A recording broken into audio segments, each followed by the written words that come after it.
মস্তকে করিলাম ধারণ।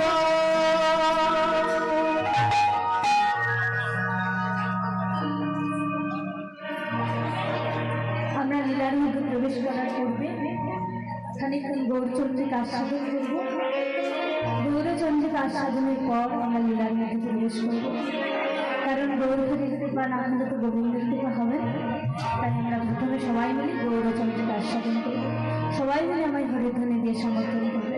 শ্রীগুরুজি তাই গৌর প্রাণানন্দে হরি হরি হরি। গৌরচন্দ্রিকার প্রথমে পদকর্তা বললেন, আজ গৌর হরি আমার শিবাস আঙ্গিনার মাঝে অগণিত ভক্তগণ নিয়ে কিভাবে নৃত্য করলেন। তাই পদকর্তা প্রথম লাইনে কলম দিচ্ছেন, একবার নাচো তো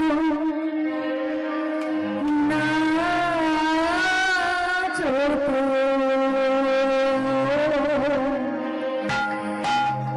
নাচো তো